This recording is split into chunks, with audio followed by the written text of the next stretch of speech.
Britain drinks 98 million cups of coffee every single day. That's more than 35 billion cups a year, enough to fill Wembley to the brim over and over. And here's the part nobody saw coming.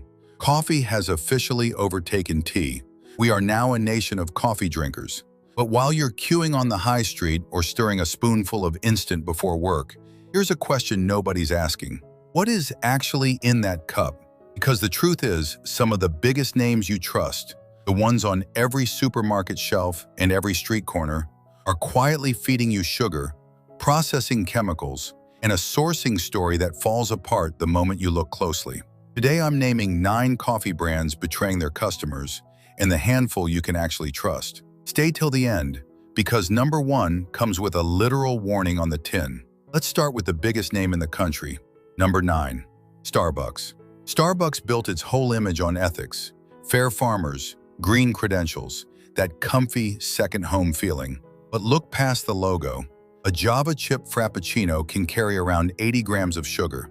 That's more than 3 times the daily limit the NHS recommends for an adult in one drink. In the ethical halo, a 2020 Channel 4 investigation found children working long hours on farms supplying Starbucks in Guatemala.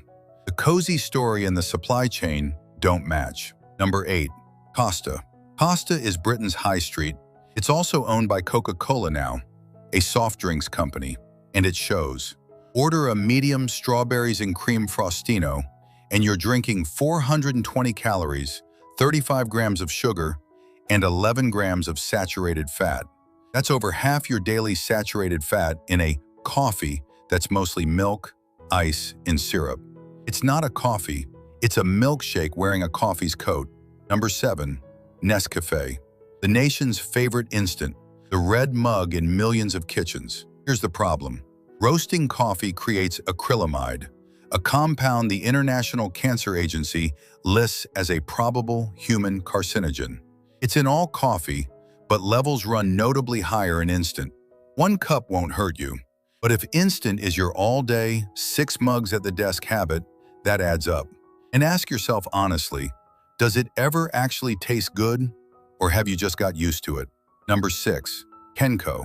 Britain's second biggest instant brand, and it carries the same baggage. Mass-produced, heavily processed, and when the beans are sourced this cheaply and stored this long, you start worrying about mycotoxins, toxic compounds from mold that thrive in badly kept beans.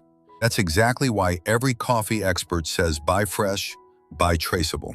A jar of freeze-dried granules from a faceless supply chain is neither. Number 5. Douwe Egberts and L'Or. The smooth, continental branding sells a fantasy of a Parisian cafe. The reality is industrial instant and aluminium pods churned out at scale.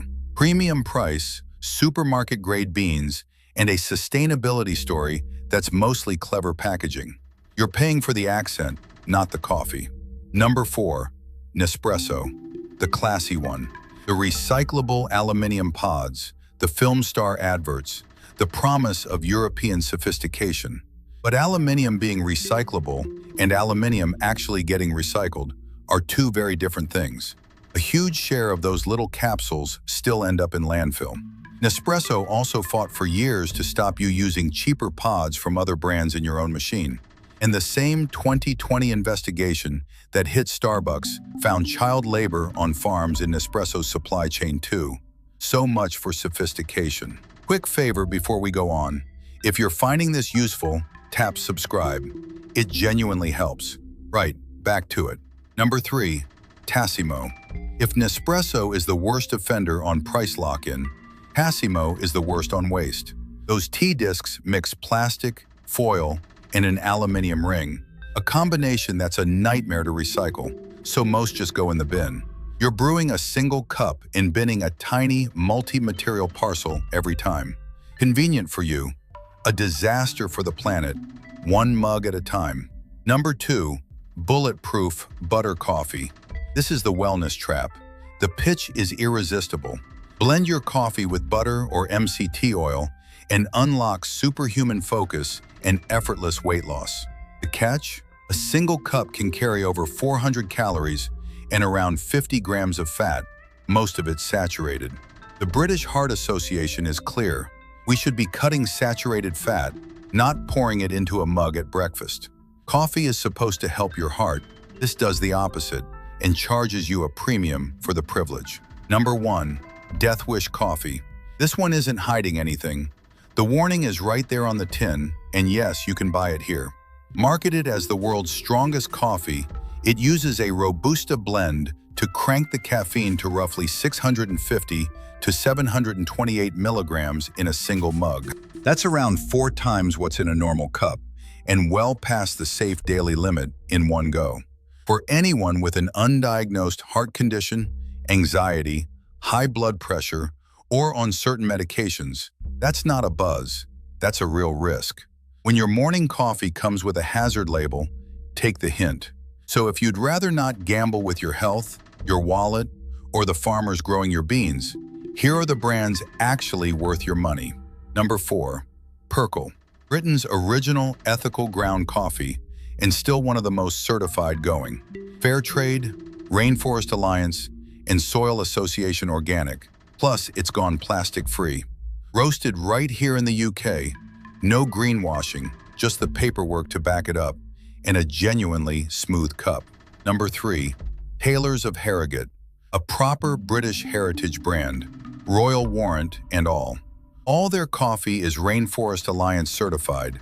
They've built long-term relationships with growers instead of buying through faceless middlemen, and they've pushed hard on carbon-neutral roasting. Their rich Italian pleases the whole family, from the cappuccino lover to the Americano-only father-in-law. Number 2.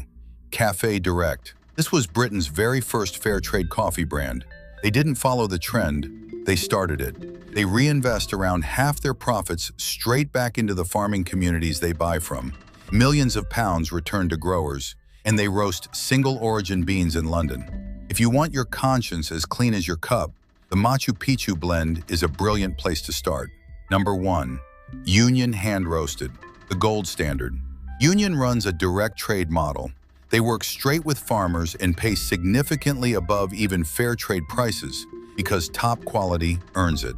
Full transparency, no opaque sourcing, no corporate spin. And the coffee in the cup more than matches the ethics. This is what coffee is supposed to be. Fair to the grower, kind to the planet, and exceptional to drink.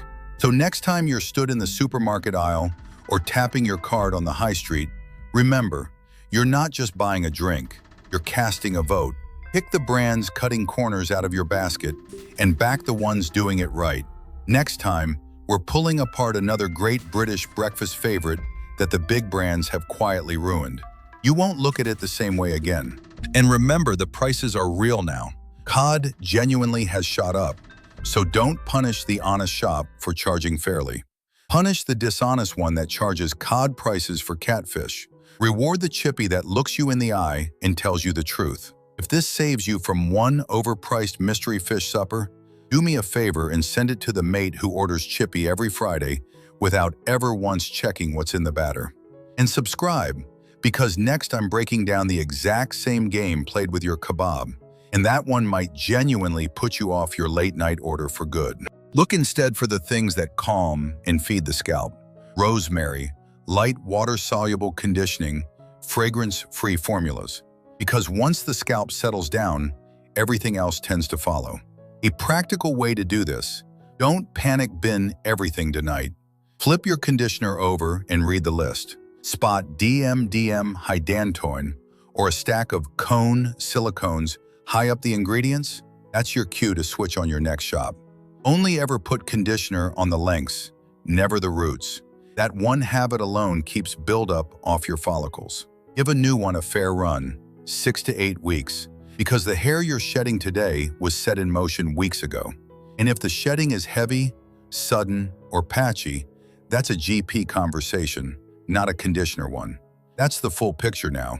Shampoo and conditioner both. If this saved your hair even a little stress, the best thing you can do is share it with the one person you know who's been quietly worried about their hairline.